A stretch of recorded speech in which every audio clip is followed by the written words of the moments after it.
Le résumé, c'est un exercice avec pas mal de spécifications, beaucoup de critères, etc. Mais lorsqu'on a un texte en main, lorsqu'on a un sujet de résumé, comment on fait pour être fidèle au texte? Comment fait-on pour être concis, principe de précision, principe de synthèse, etc. C'est ce que nous découvrons actuellement à travers, n'est-ce pas?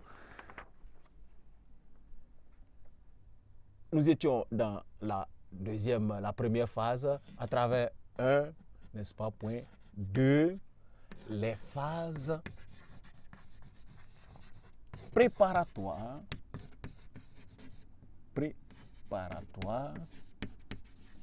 du résumé. Voilà.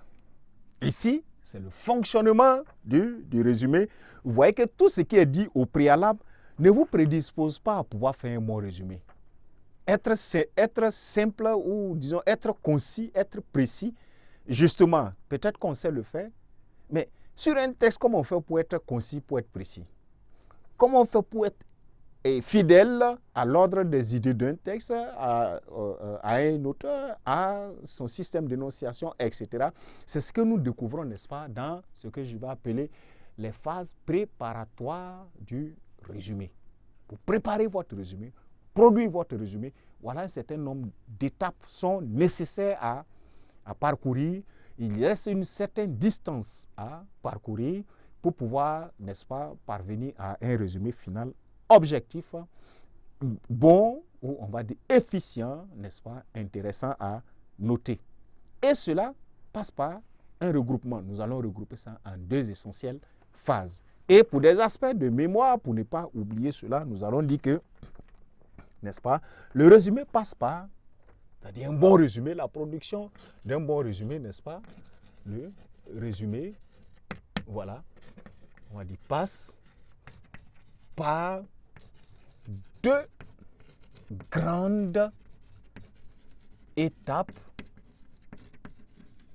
n'est-ce pas, par deux grandes étapes. Si vous voyez ailleurs, on vous dit que ça passe par 3 étapes, 4 étapes, ne vous en faites pas. Tout est dans ces deux grandes étapes-là, simplement, le prescripteur de cette démarche, de cette méthodologie a voulu, n'est-ce pas, détailler plus les choses pour que vous puissiez les voir en plusieurs étapes. Sinon, il y a 2 étapes fondamentales qui conditionnent la production, n'est-ce pas, d'un bon résumé que nous allons situer sur la compréhension du texte, l'étape de la compréhension du texte et l'étape de la production du résumé. Parce que c'est impossible de résumer un texte qu'on n'a pas compris. On fera quelque chose en embuscade comme ça, voilà, sans précision ou en tout cas sans objectivité. Il est aussi, n'est-ce pas, difficile ou en tout cas inexplicable parfois de voir quelqu'un qui n'arrive pas à résumer un texte qu'il a pourtant bien compris. Quelque chose qui ne va pas. Il a compris le texte et il a une bonne compréhension du texte, mais le texte n'a pas pu être résumé. Plusieurs facteurs contribuent à cela. Voilà pourquoi on le dit, voilà, la compréhension, voilà, la compréhension, je vais dire, du texte et production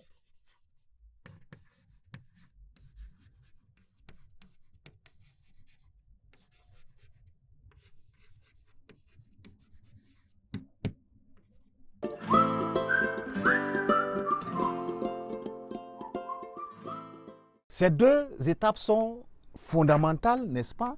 Et quand vous regardez, ces étapes sont des fonctionnements des organisations. Elles sont différentes des principes là. Le principe de fidélité, de concision, de précision ne sont pas des fonctionnements. Ce sont des états d'être, des manières d'être, des talents qu'il faut avoir. Ces talents-là, pour les dérouler, on passe par une étape de compréhension du texte et une étape de production, n'est-ce pas, du résumé final. Alors, à ce niveau, on va directement aller sur la production, sinon l'étape de compréhension d'abord, autant pour moi, on va dire la phase d'analyse,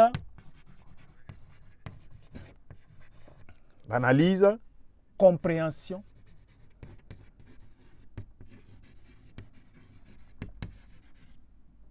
du texte. Voilà, la phase d'analyse, compréhension du texte, c'est la compréhension du texte. On analyse le texte à cette phase-là pour le comprendre, n'est-ce pas? Alors, à cette étape, ce qu'il faut remarquer, tout est basé sur la lecture, exploration, n'est-ce pas, du texte. Voilà pourquoi on dit, c'est la phase de lecture du texte. C'est la phase ou l'étape, n'est-ce pas, de lecture.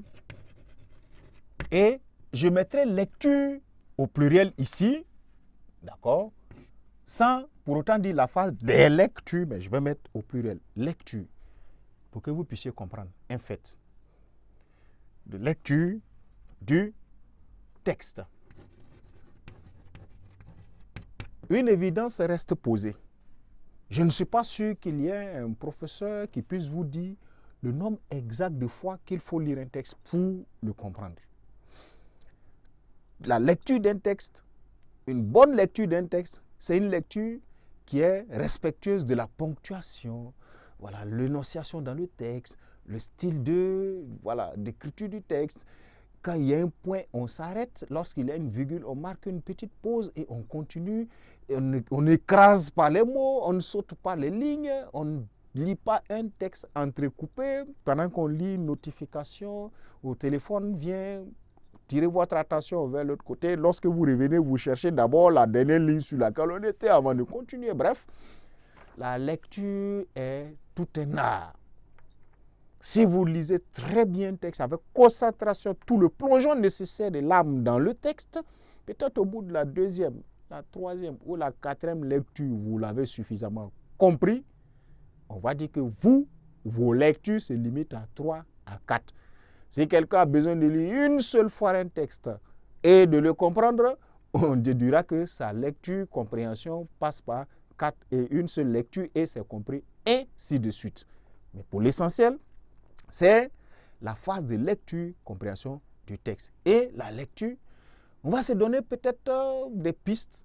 Une première lecture pourrait être une lecture de prise de contact avec le texte. Quand on le lit, c'est une lecture candide, une lecture de survol, d'accord, comme ça, pour savoir, le texte, il parle de, voilà, dans le texte, on parle de quoi, justement? De quoi traite-t-on dans, justement, le texte? Une deuxième lecture pourrait être de s'intéresser maintenant à des éléments thématiques. Le paratexte, c'est extrait d'où qu'il a écrit, c'est quand ça a été écrit, de quoi est-ce qu'on traite à l'intérieur, les aspects thématiques, comme je viens de le dire, etc. Peut-être à l'issue d'une autre lecture, on aura encore un regard plus approfondi dans le texte, etc. Mais bref, c'est la phase de lecture que je mets expressément au pluriel pour que vous puissiez comprendre qu'une seule lecture ne peut certainement pas suffire ou en tout cas être suffisant pour pouvoir comprendre un texte. C'est de la même manière qu'on ne saurait dire, c'est au bout d'un tel nombre de lectures qu'on dira que vous avez compris aussi un type de texte ou en tout cas un texte à analyser.